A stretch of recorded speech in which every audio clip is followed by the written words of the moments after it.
राजस्थान के गौरव श्री टीकाराम जूली जी वो आए और सभा को संबोधित करें। श्री टीकाराम जूली जी। गादों डट जा। जय भीम, नमो बुद्धाय। मंच पर मौजूद मेरे बड़े भाई, पूरी ऐसी जो है टीकाराम जूली, भजनलाल जाटव और संजना जाटव का जो बहुत बड़ा इस पे हमारा जो सब कुछ कैरियर दाव पे लगा हुआ है, उसमें हमारी मदद करेगी या नहीं करेगी, ये सबके दिलों के अंदर बात, क्योंकि ये चुनाव हमारे मान सम्मान का चुनाव है। और इसलिए हम सब लोग एकजुट होकर पिछले 10 दिनों से 15 दिनों से सब कुछ छोड़ के यहाँ पे आप लोगों के बीच में लगे हुए। ये चुनाव किसी ने सोचा नहीं। हमने जुबेर जी को 5 साल के लिए एमएलए बनाया। 5 के लिए बनाया, कम के लिए बनाया, 5 के लिए बनाया ना। लेकिन ऊपर वाले की करनी ऐसी हुई कि आज वो हमारे बीच से चले गए और आज बीच में चुनाव हो गया। सही मायने में आपके दिल पे हाथ रख के देखो, ये बचा हुआ समय इनका है कि नहीं है भाई? बताओ, हक है कि ना इनको? है ना? तो फिर हमारा धर्म नहीं कहता हम किसी का हक मारें, हमें इनका हक देना है। एक एक वोट श्रद्धांजलि के रूप में जुबेर खान जी को डालना है जो उन्होंने काम किया है। आज मैं पूरे इलाके के अंदर घूम रहा हूं, देख रहा हूं, तहसील किसने बनाई? जुबेर जी ने। उप तहसील जुबेर जी ने, पंचायत समिति जुबेर जी ने, नगर पालिका जुबेर जी ने, थाना जुबेर जी ने, बिजली के जीएसएस, कॉलेज, स्कूल, सड़कें, हाईवे, ये लाइट भी जिससे पूछे कि जुबेर जी ने। फिर भाई वोट क्यों ना दो? क्यों नहीं देना चाहते हम वोट? हम अगर बाबा साहब अम्बेडकर को मानते हैं तो बाबा साहब अम्बेडकर का संविधान ये कहता है कि जो व्यक्ति इस संविधान के अनुरूप काम करता है, जनता की सेवा करता है, भलाई करता है, लोगों का काम करता है, विकास करता है, उसको वोट देना है, उनको चुनकर भेजना है। ये बाबा साहब का संविधान कहता है। ये संविधान नहीं कहता कि हम हिंदू मुस्लिम के नाम पे, जाति के नाम पे, धर्म के नाम पे, एक दूसरे के लड़ाई के नाम पे हम किसी को वोट डालें। वो बाबा साहब का संविधान नहीं कहता। साथियों, हमें अगर बाबा साहब को अपनाना है, बाबा साहब को अपने जीवन के अंदर उतारना है, तो बाबा साहब का जो मूल मंत्र है उसको समझने की जरूरत है। मैं कई बार विचार करता हूं कि आज से 100 साल पहले जिस व्यक्ति ने किस प्रकार की पीड़ाएं झेली थी, कितनी जहर उस समय लोगों के दिलों के अंदर भरा हुआ था, ऐसे समय में एक दलित समाज के व्यक्ति ने पूरे देश के दलित समाज का उद्धार कर दिया। उसने किन परिस्थितियों के अंदर ये काम किया होगा? आज तो सब कुछ बाबा साहब ने हमको दे दिया, सब कुछ बाबा साहब ने हमको दे दिया। हमें तो सिर्फ उनके बताए हुए मार्ग पे चलना है, और अगर हम उन मार्ग पे चलेंगे तो ये समाज कभी पीछे नहीं रहेगा। ये समाज कभी पीछे नहीं रहेगा। ये समाज तरक्की करेगा, आगे जाएगा। ये बाबा साहब का संविधान हमें कहता है, ये ताकत बाबा साहब का संविधान हमें देता है।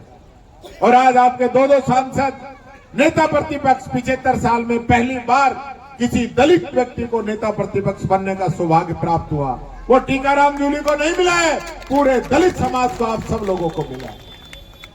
आज जिम्मेदारी इसलिए आप लोगों की बढ़ जाती है कि हमारे राष्ट्रीय अध्यक्ष मल्लिकार्जुन खड़गे जी दलित समाज से आते हैं। आज हमारे सांसद भजनलाल जाटव जी, हमारी सांसद बहन संजना जाटव जी दलित समाज से आते हैं, दिन रात एक कर रही है।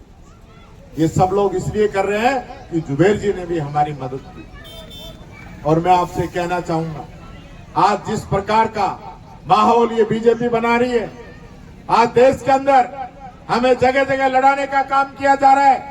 और आज सीधा सीधा वर्गीकरण का, सही कह रहे थे, वो लेटर मैंने भी पढ़ा है, राजस्थान के अंदर भी वर्गीकरण लागू किया जाए। ये प्रावधान यहाँ के बीजेपी के लोग चाहते हैं, इनकी मंशा है। अगर इनका इलाज नहीं किया ना तो इसी प्रकार के तानाशाही कानून आपके खिलाफ बनाते रहेंगे और हम इनके चंगुल में आके पिसते रहेंगे। ये बात आप लोगों को समझनी पड़ेगी। कोई ये लड़ाई इतनी आसान नहीं है कि घर बैठे बैठे हम जीत जाएंगे। इसके लिए लड़ाई लड़नी पड़ेगी। 2 अप्रैल को क्या हुआ था? 2 अप्रैल को क्या हुआ? हमारे 11 जवान इस समाज के इस बीजेपी ने हमसे छीन लिए, गोली मार दी उनको, लाखों लोगों का, हमारे युवाओं का भविष्य खराब कर दिया इस बीजेपी ने। क्या हम भूल जाएंगे इस बीजेपी को? आज ये लोग आ रहे हैं जनता के बीच में और हमें गुमराह करने का काम कर रहे हैं।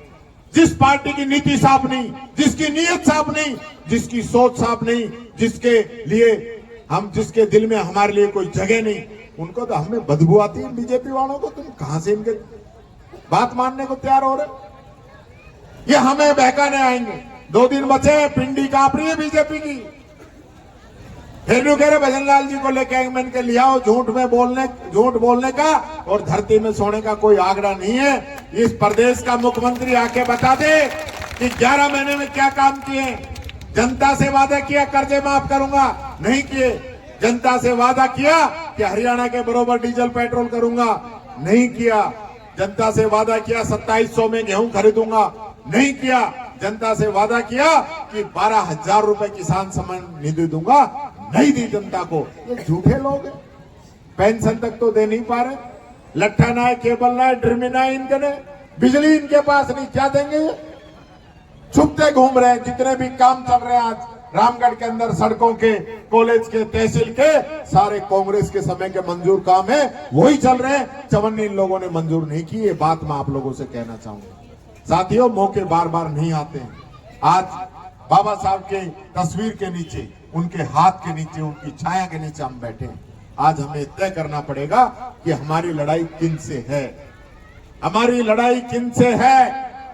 हमारी लड़ाई उनसे है जो बाबा साहब के हाथ में जो किताब है, जो संविधान है, उसको खत्म करना चाहते हैं। उनसे हमारी लड़ाई है। उनका इलाज हम लोगों को करना है, ये मैं चाहूंगा और मैं चाहता हूं। इस मुहिम में आप लोग हाथ उठा के सब लोग सहयोग करें। बताइए, हाथ उठा के सहयोग कीजिए कि इस लड़ाई के अंदर हम साथ हैं। हम उन ताकतों का सत्यानाश कर देंगे जो बाबा साहब के संविधान को कमजोर करना चाहती है। इस मुहिम में सब लोगों को एक होकर लड़ना पड़ेगा। ये अपील आप लोगों से करने के लिए आया हूं, आप लोगों के बीच में। और मुझे पूरी उम्मीद है ये समाज पीछे हटने वाला नहीं है, नहीं है, नहीं है। ये बात मैं कहना चाहूंगा। मैं धौली गांव की जनता से माफी भी चाहूंगा कि जब मूर्ति अनावरण हुआ उस समय मैं नहीं आ पाया था, मेरी मीटिंग हो गई थी। जुबेर जी से मेरी बात हुई।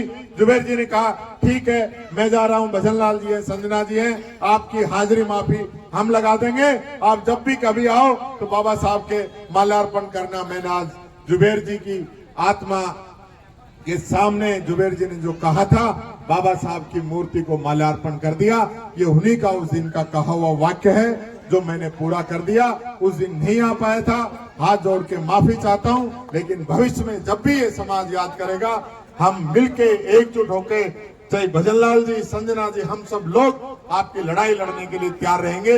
ये बात मैं आपसे कहना चाहूंगा। बहुत लोग आएंगे 2 दिन के अंदर। किसी से बहकने की, गुमराह होने की जरूरत नहीं है मेरे साथियों। मेरी माताएं बहनें भी बैठी हैं। गरीब का जो भी काम किया है, आज पेंशन, आज गेहूं, आज इलाज, आपकी फ्री शिक्षा, सारी कांग्रेस की देन है। इन लोगों ने कोई एक स्कीम गरीबों के लिए नहीं चलाई, उल्टा उनको बंद करने का काम इन लोगों ने किया है। आज समय आ गया है जागने का। मजबूती के साथ जागिए, चौकीदारी कीजिए, पहरेदारी दीजिए और 2-3 दिन के अंदर इन बीजेपी वालों की एंट्री बंद कर दीजिए जो ये प्लानिंग कर रहे हैं कि हम एससी के अंदर जाके तोड़फोड़ करेंगे।